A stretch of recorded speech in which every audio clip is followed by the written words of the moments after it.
Hello students, how are you all? Welcome again to my YouTube channel Mohit Kohli Classes. So I hope all of you are fit and fine. So let's start today's class. So last class में हमने जो topic cover किया था, I hope you have revise all those points. आज की class में हम cover करने वाले हैं levels of management. Very important topic, और इस टॉपिक को हम अंडरस्टैंड करते हैं आज. तो क्या होता है levels of management? So just see on your screen. So management is a group of activity. ये हम जानते हैं कि मैनेजमेंट जो है वो it is a group activity, है ना. कि मैनेजमेंट जो है वो सिंगल पर्सन नहीं कर सकते. इसके लिए बहुत सारे एम्प्लॉयज़ जो हैं वो इकट्ठा काम करते हैं. They work in a group, right. तो it consist a number of person, है ना, जो कि डिफरेंट पोजीशंस पर काम करते हैं. और सब पोजीशन के अकॉर्डिंग उनकी जो अथॉरिटी और रिस्पॉन्सिबिलिटी जो है, रिस्पॉन्सिबिलिटी यानी जो उनकी ड्यूटी है, और अथॉरिटी यानी जो उनके राइट्स हैं, वो उनकी डेजिग्नेशन के हिसाब से ज़्यादा या कम होते हैं. जैसे अगर कोई डायरेक्टर है तो उसकी अथॉरिटी ज़्यादा होगी, और कोई अगर ऑफिसर लेवल पे है तो उसकी अथॉरिटी कम होगी.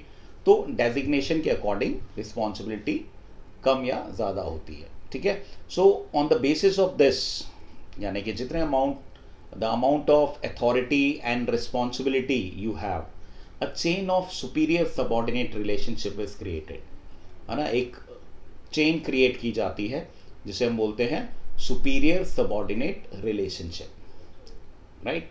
तो ये सुपीरियर सबऑर्डिनेट का एग्जांपल अगर जैसे हम ले कि मैनेजर जो है वो किसको रिपोर्ट करेगा? जनरल मैनेजर को या फिर सीनियर मैनेजर. तो ये क्या है? Reporting relationship, right. तो ये जो चेन है इसको हम बोलते हैं हायरार्की या फिर लेवल्स ऑफ मैनेजमेंट, राइट. तो ये होता है आपका level of management. Basically the relationship, the reporting relationship, that is called levels of management. इसको हम 3 कैटेगरीज के अंदर डिवाइड करते हैं: top level management, middle level management and lower level management. तो वन बाय वन हम अंडरस्टैंड करेंगे ये तीनों डिफरेंट लेवल्स. तो पहला हमारा है टॉप लेवल मैनेजमेंट. तो टॉप लेवल मैनेजमेंट में कौन कौन सी डेजिग्नेशंस आती हैं? वो सारी डेजिग्नेशन जिस पे हम सब जाना चाहते हैं, जैसे CEO, chief executive officer, chief financial officer, chief operating officers, chairman, directors, ये सब जो हैं, vice president, all these high rated जो डेजिग्नेशंस हैं वो सब टॉप लेवल मैनेजमेंट में आती हैं, राइट. अब ये जो टॉप लेवल मैनेजमेंट है, इनका क्या काम है? What are the functions of top level management? ये क्या करते हैं, ये अंडरस्टैंड करना हमें बहुत ज़रूरी. क्योंकि अगर हम ये अंडरस्टैंड कर पाएंगे तो कोई भी केस स्टडी जो कि रिलेटेड होगी लेवल्स ऑफ मैनेजमेंट से, उसको हम बहुत आसानी से अटेम्प्ट कर पाएंगे. तो बड़े अच्छे से अंडरस्टैंड करते हैं levels of top level management को, ठीक है. तो इसका पहला जो पॉइंट है वो है determining the objective of the enterprise. यानी कि एंटरप्राइज का ऑब्जेक्टिव को डिटरमाइन करना कि क्या ऑब्जेक्टिव है. ये इसका फॉरमोस्ट जो है इसकी मेन उसमें आता है, ठीक है. फिर second, framing of plans and policies, plans and policies को फ्रेम करना. Then organizing activities to be perform by middle level management, उनको फ्रेम करना. असेंबलिंग द रिसोर्सेज, जो रिसोर्सेज हैं such as finance, fix asset, इन सबको भी असेंबल करना इनकी मेन ड्यूटी के अंदर आता है, मेन फंक्शन है इनका. Then responsible for welfare and survival of the organisation, की ऑर्गेनाइजेशन कैसे रन करेगी, कैसे सर्वाइव करेगी, ये सब भी इनका मेन फंक्शन में आता है. Then to integrate diverse elements and coordinate the activities of different department. यानी जितने भी डिफरेंट डिपार्टमेंट है, चाहे वो परचेज डिपार्टमेंट हो, चाहे वो सेल्स डिपार्टमेंट हो, उन सब में कोऑर्डिनेशन करना भी इनकी मेन फंक्शन के अंदर आता है, right. And then last, analyse business environment and its implication. Business environment को एनालाइज करना. अब यहाँ पर क्वेश्चन आता है कि बिजनेस एनवायरनमेंट क्या होता है? बिजनेस एनवायरनमेंट जो है, जो एक्सटर्नल फोर्सेज हैं, है ना, जैसे अभी कोविड चल रहा है, तो उसके अकॉर्डिंग हमें जो एक्सटर्नल फोर्सेज है उनको ध्यान में रखते हुए हमें अपना बिजनेस करना होगा, राइट. तो ये बिजनेस एनवायरनमेंट होता है जिसमें एक्सटर्नल फैक्टर्स को ध्यान में रखते हुए हमें काम करना होता है, राइट. तो इन सबको भी एनालाइज करना टॉप लेवल मैनेजमेंट में आता है। ठीक है, तो ये सारे हैं फंक्शंस टॉप लेवल मैनेजमेंट के। तो हमें बहुत अच्छे से इन सबको रिवाइज करना है ताकि हम कोई भी केस स्टडी आती है अगर वो टॉप लेवल मैनेजमेंट से रिलेटेड होगी तो बहुत आसानी से हम उसको अटेम्प्ट कर पाएंगे। फिर आता है आपका middle level management. Middle level management जो है it consist of departmental heads, है ना। जितने आपके अलग अलग डिपार्टमेंट्स बने हुए हैं, परचेज डिपार्टमेंट है, सेल्स डिपार्टमेंट है, उनके जो हेड है ना, जैसे purchase manager, marketing manager, finance manager, ये सारे आपके मिडिल लेवल मैनेजमेंट में आते हैं। ठीक है, तो इन सब की क्या रिस्पॉन्सिबिलिटीज होती हैं, है ना। So let's see the functions of middle level management. तो पहला क्या है, interpretation of policies which is frame by the top level management, यानी कि जो टॉप लेवल मैनेजमेंट ने पॉलिसीज फ्रेम की हैं उनको इंटरप्रेट करना, उनको एनालाइज करना, उनके अकॉर्डिंग जो है उन अपनी जो बिजनेस स्ट्रैटेजी है उनको फ्रेम करना। Then organising the activities of their department for executing the plans and policies. ठीक है, तो एक्टिविटीज प्लान करना अपने डिपार्टमेंट की, वो भी इसके मेन उसमें आता है ना। अगर आप परचेज डिपार्टमेंट में हो तो परचेज से रिलेटेड जितनी भी एक्टिविटीज हैं आपको हैंडल करनी होंगी।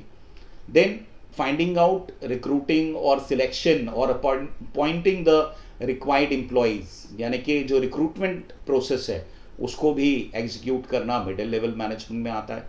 Then motivating the persons to perform their best ability, that is also there. Then cooperate with other department, जो बाकी के डिपार्टमेंट्स हैं उनके साथ कॉपरेट यानी देखना, उनके साथ अलाइनमेंट करना, कॉपरेट करना, that is also very important. अगर कोई आपस में परचेज और सेल्स में अगर कोई प्रॉब्लम रहेगी तो हम बेटर तरीके से काम नहीं कर पाएंगे, है ना। डिस्प्यूट अगर रहेगा तो ऐसी बहुत सारी केस स्टडी आती है जिसमें आपस में डिपार्टमेंट्स में डिस्प्यूट रहता है, तो उसकी वजह से जो वर्किंग है मैनेजमेंट की वो हैम्पर होती है, right. Then responsible for all the activities of first line manager, यानी जो आपसे नीचे फर्स्ट लाइन मैनेजर पे जो लोग हैं उनकी जो एक्टिविटीज़ हैं उसके लिए भी वो भी आपको लुक आफ्टर करना होता है। ठीक है, तो ये सारे जो फंक्शन हैं वो किसके हैं, मिडिल लेवल मैनेजमेंट के, राइट। फिर आता है आपका last lower level management.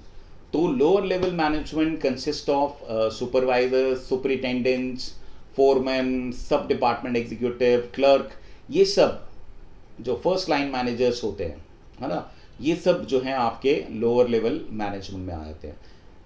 Managers of this group actually carry on the work और perform the activities according to the plans of top and middle level management, यानी कि इस ग्रुप में जो लोग आते हैं वो जो टॉप लेवल पे जो लोग हैं वो जो डायरेक्शन देते हैं उनके अकॉर्डिंग, या फिर जो मिडिल लेवल पे जो मैनेजर्स हैं वो इनको डायरेक्शन देते हैं, उनके अकॉर्डिंग ये अपनी ड्यूटीज़ को परफॉर्म करते हैं। तो क्या क्या चीज़ें करते हैं, फंक्शंस क्या क्या हैं इनके।